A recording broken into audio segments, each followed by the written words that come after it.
Bismillahirrahmanirrahim. Assalamualaikum warahmatullahi wabarakatuh. Perkenalkan, nama saya Prasetya Prajasanjaya dengan NIM 225004101 dari kelompok 13. Di sini saya akan mempresentasikan tugas presentasi praktikum getaran mekanik. Nah, selanjutnya saya akan menjelaskan tentang komponen pada alat peraga getaran bebas tak teredam. Yang pertama ada alat peraga getaran linear. Di antaranya eh, alat peraga getaran linear adalah alat peraga untuk mempresentasikan secara fisik getaran yang terjadi pada balok, pegas, dan redaman. Alat ini dapat mempresentasikan pertama getaran bebas atau satu derajat kebebasan tak teredam dan teredam. Yang kedua Hmm, getaran bebas atau getaran pada unbalance tak teredam dan teredam. Yang ketiga, ada getaran bebas, dua derajat kebebasan, tak teredam dan teredam. Yang keempat, getaran paksa atau getaran pada unbalance, dua derajat kebebasan, teredam tak teredam. Selanjutnya, buku dan alat tulis. Untuk buku dan alat tulis, itu untuk mencatat hasil dari alat peraga getaran tersebut. Yang ketiga, ada timbangan.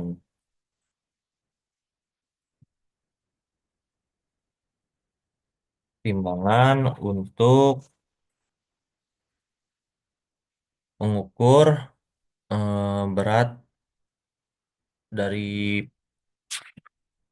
per tersebut.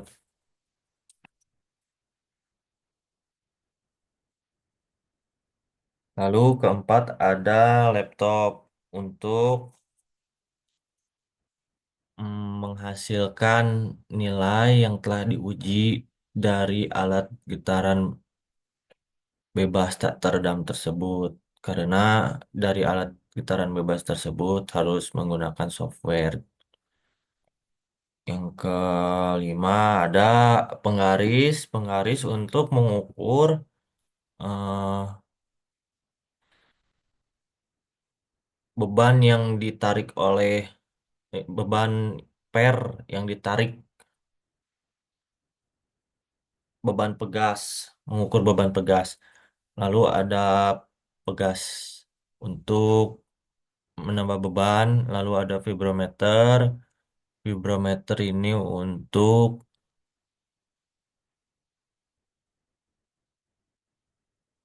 mengukur hasil, menyatakan hasil dari getaran tersebut. Yang kedelapan ada beban atau alat pemberat untuk memberatkan. Yang kelima ada peredam. Selanjutnya alat peraga getaran paksa unbalance. Di alat peraga getaran paksa unbalance ada alat peraga getaran paksa unbalance. Alat peraga getaran untuk mempresentasikan amplitudo pada kondisi getaran paksa eh, force vibration atau unbalance. Jadi di alat tersebut kompetisi yang diharapkan untuk praktikan mahasiswa mampu memahami praktikum getaran mekanik pada kondisi sebenarnya. Eh, Dan lalu ada pegas batang. Pegas batang itu berfungsi sebagai pegas tetap untuk menyangga motor dan piringan. Lalu ada pegas koil yang berfungsi untuk sebagai pegas tambahan yang bisa dibuka pasang. Ini juga digunakan sebagai alat penyangga motor. Lalu ada piringan unbalance. Piringan unbalance digunakan sebagai massa. dan massa unbalance yang akan digerakkan oleh motor DC. Selanjutnya ada peredam, berfungsi secara tetap untuk meredam getaran. Yang kelima ada pengukur amplitudo. Mengukur amplitudo atau mikrometer berfungsi untuk mengukur besaran amplitudo saat terjadi getaran. Yang kelima ada takometer. Takometer, eh, yang ketujuh ada pemberat. Pemberat atau massa berfungsi memberikan beban secara variatif. Massa pemberat, dengan satu massa itu beratnya itu 1 kilogram. Lalu ada tachometer. Tachometer berfungsi untuk mengatur kecepatan motor S-balance. Berfungsi melihat kecepatan putar reel yang terjadi dan melihat lampu atau sinyal kontak amplitudo. Di sini ada, untuk menghidupkan lampunya yaitu yang disebut LED indikator, indikator amplitudo. Lalu langkah-langkah pengambilan data getaran bebas tak teredam. Yang pertama, satu rencana pemasangan massa pegas di bawah ini. Ini gambar, eh, tekanan getaran yang P1. Yang kedua, ukur massa M1, M2, M3, dan aksesoris dengan alat timbangan yang tersedia. Dan catat ukur kekakuan pegas K1, kemudian tandai dan catat lakukan sesuai petunjuk instruktur. Lalu ada rumusnya. K sama dengan F dibagi AX Newton per meter. Lalu ada F sama dengan M dikali G. Lalu ada AX yaitu nilai simpangan. Selanjutnya pas yang keempat, pasang massa dan pegas seperti gambar. Yang kelima, pasang vibrometer pada permukaan massa dan instalasikan dengan PC atau laptop. Yang keenam, beri simpangan X1 sama dengan 20 milimeter dan X3 40 milimeter. Kemudian lepaskan. Yang ketujuh, amati nilai frekuensi yang tertera pada alat ukur. Yang kedelapan, simpan data hasil pengukurannya. Selanjutnya, ini langkah-langkah pengambilan data getaran bebas tak teredam. Yang pertama, posisi posisikan massa seperti gambar di bawah ini. Ya, yang kedua, siapkan alat ukur dengan pengukuran. Yang ketiga, pasang sensor pada permukaan massa.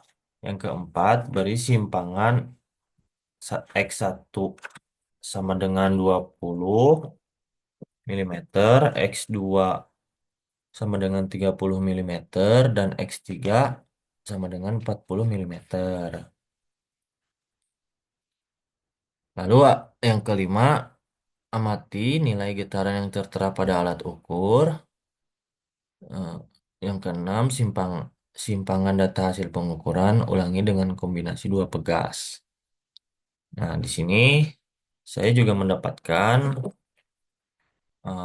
nilai-nilai simpangan awal yang X1 dengan 10 milimeter, yang X2 dengan 20 milimeter, yang X3 dengan 30 milimeter. Lalu dengan kekakuan pegas, K-nya saya mendapatkan 627,84. Yang K keduanya saya mendapatkan 398,94. Yang angka ketiganya saya mendapatkan 1245,87. Nah, selanjutnya langkah-langkah pengambilan data getaran paksa atau unbalance. Satu, lepaskan pegas koil apabila terpasang. Yang kedua, setting mikrometer pada nol dengan melihat lampu signal. Yang ketiga, jauhkan mikrometer sejauh kurang lebih 3 mm. Yang keempat, nyalakan tachometer dan motor ambulans dengan cara bertahap. Tahan di RPM tertentu. Yang kelima, dekatkan kontak mikrometer secara perlahan hingga lampu indikator berkedip.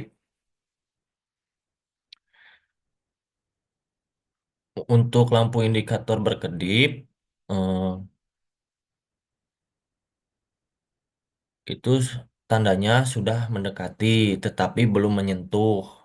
Seperti itu pada takometer secara steady.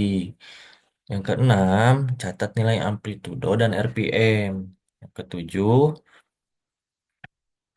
ulangi dengan massa 1 kilogram dan 2 kilogram.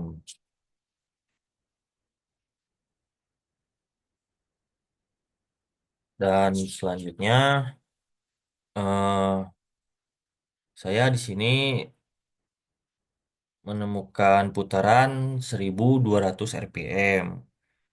Masanya ya itu yang massa yang tanpa massa dengan amplitudo pegas 0,1 mm dan amplitudo tanpa pegas 0,11 mm. Lalu dengan massa 1 kilogram, putarannya 1200 RPM, amplitudo pegasnya 0,21 mm. Untuk yang tanpa pegasnya 0,11 mm.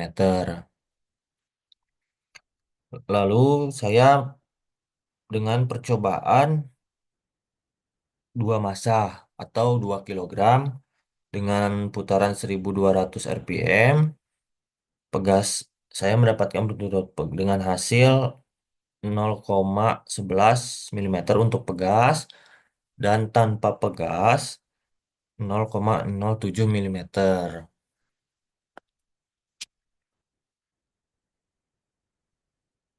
Mungkin di sini saya mengkonversi nilainya semua dengan menggunakan data grafik software Octave. Nah, di sini saya menghitung data-data yang saya dapatkan untuk memunculkan grafik melalui software Octave dengan massa 1 K1